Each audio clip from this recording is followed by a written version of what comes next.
হাওয়ার বাঙালি চলে এসেছে আবার একটা নতুন ব্লগ নিয়ে। তো আজকে হচ্ছে আমাদের এখানে চড়ক পুজো, তো সেখানে যাচ্ছি মাঠে। আমাদের আজকে গাছ ঘুরবে আর আমার ভাগ্নে চড়ক গাছে ঘুরবে, তো সেখানে যাচ্ছি যেখানে পুজো হচ্ছে আমাদের ঘাটি বাবা তলা। তো চলো তোমাদের নিয়ে যাই আমাদের ঘাটি বাবা তলায় আমাদের চড়ক উৎসব কিরকম হয় তোমাদের দেখায়। গাছ ঘোরার আগের পুজো এটা। আজকে ভিডিওতে একজন স্পেশাল মানুষ আছে যাদেরকে ইউটিউব জগতে তোমরা গেমার জোন নামের জন্য বিরাট বড় ইউটিউবার, তাদের 15 লাখ সাবস্ক্রাইবার।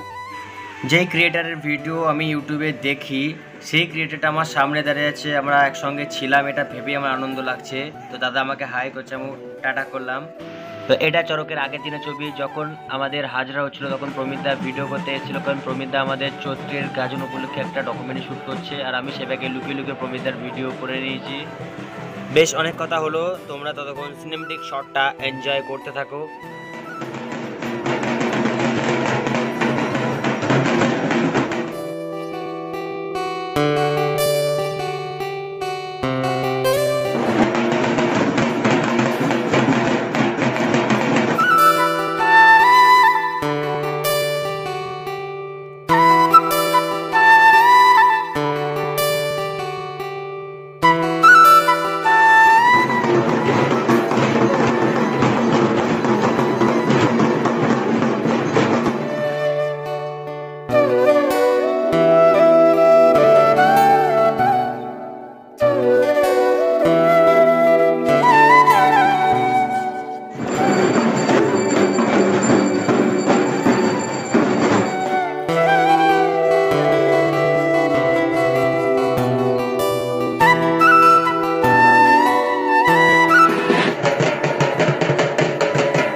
সিনেমেটিক শটটা তোমাদের কেমন লাগলো সেটা কমেন্ট করে জানাও। আর এদিকে চলে এসছে মামু আমাদের মাঠে, আর এত বড় মাঠ পেয়ে ও পাগল হয়ে গেছে, ও জীবনে এত বড় মাঠ দেখেনি ওর এই বয়স পর্যন্ত।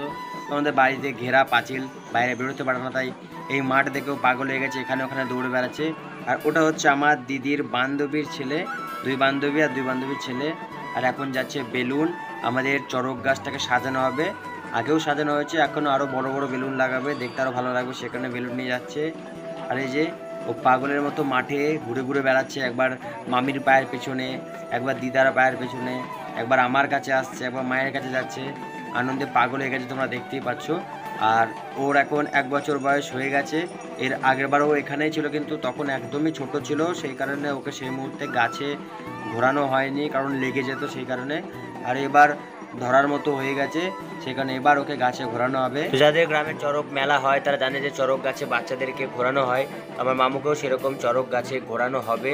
আর ও তো পুরো মাঠটা পেয়ে আনন্দে পাগল হয়ে গেছে, একবার মামির কাছে যাচ্ছে, একবার এর কাছে যাচ্ছে, হাঁটা জানে কিন্তু হাঁটা ভুলে গেছে।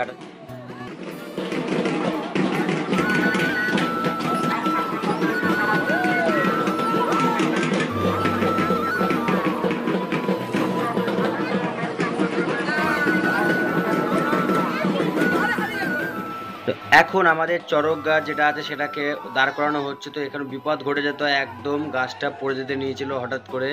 তো দুদিকে টানাটানি এটা একটুখানি অসুবিধা হয়েছিল, কম বেশি হয়ে গেছে, সেখানে গাছটা পড়তে পড়তে বেঁচে গেল। তো অনেকক্ষণ ধরে চেষ্টা করা হচ্ছিলো, সব ভিডিও তো করা হয়নি, কিন্তু অনেকক্ষণ ধরে চেষ্টা করা হচ্ছিলো। ভক্তরা এদিকে টানাটানি করছে, ভক্তরা ওদিকে টানাটানি করছে। অনেক চেষ্টার পরে তবে গাছটাকে দাঁড় করানো হয়েছে, খুবই কষ্টে দাঁড় করানো হয়েছে গাছটাকে। আর আমাদের গাছটা সব থেকে ভারী, কারণ আমাদের গাছটা শাল কাঠের পুরো গাছটা, সেখানে খুবই ভারী আমাদের এই গাছটা। অন্য গাছগুলো একটু হালকা, সেখানে খুবই কষ্ট হয়েছে।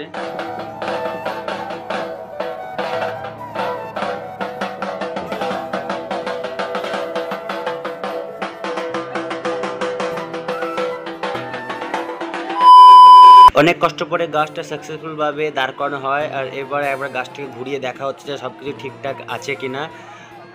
যে গাছে আছে এখন সেই গাছে ঝুলবে না, ও এমনি এখন গাছে ঝুলছে, চেক করা হচ্ছে সব ঠিকঠাক আছে কিনা। এই যে দাদাটাকে দেখতে পাচ্ছ, এই দাদাটা গাছে ঝুলবে। এই দাদাটা পিছে বড়শি ফোটানো হয়ে গেছে। বড়শি ফোটানোর ভিডিওটা আমি নিতে পারিনি, কারণ খুবই অসুবিধা হচ্ছিল, ওখানে ভক্তরা পুরো ঘিরে দাঁড়িয়েছিল, তাই ভিডিওটা নিতে পারিনি। তো আগে যে দাদাকে দেখালাম ওই দাদাটা আর এই কাকাটা, এরা দুজনাই এবার গাছে ঘুরবে। তো এখন এই কাকাটাকে গাছের দড়ির সঙ্গে বাঁধা হচ্ছে। তোমরা দেখতে পাচ্ছ পিঠে বড়শিটা ফোটানো আছে, চামড়াটা উঠে উঠে আছে।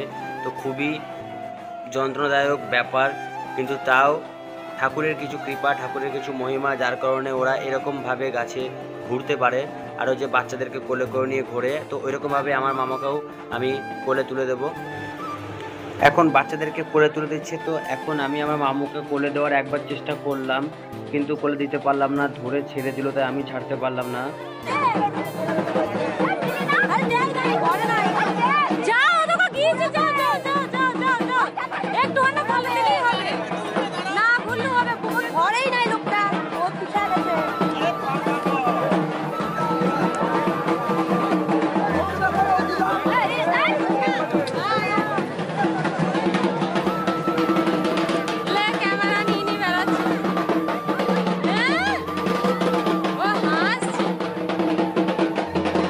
তোমরা দেখছো বারবার আমাকে ঘুরতে হচ্ছে, তাও কেউ কোলে নিতে পারছে না। তো এবার আরেকবার চেষ্টা করবো মামুকে কোলে তুলে দেওয়ার।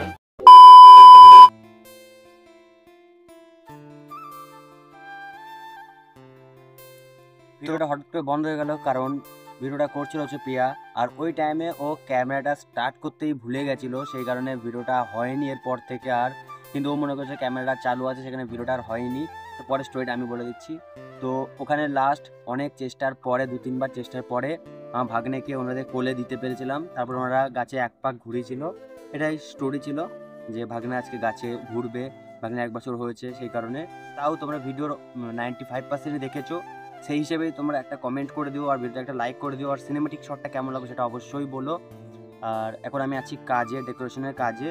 তার ফাঁকে আমি এখন টুক করে আউটরোটা শ্যুট করে নিলাম, যেহেতু এরকমভাবে শেষ হলো খারাপভাবে, তাই আমি একটা আউটরো শ্যুট করে নিলাম নিজে থেকে। নেক্সট আরও অনেক ভিডিও আসবে, এরপর থেকে আমরা অ্যাক্টিভ থাকবো।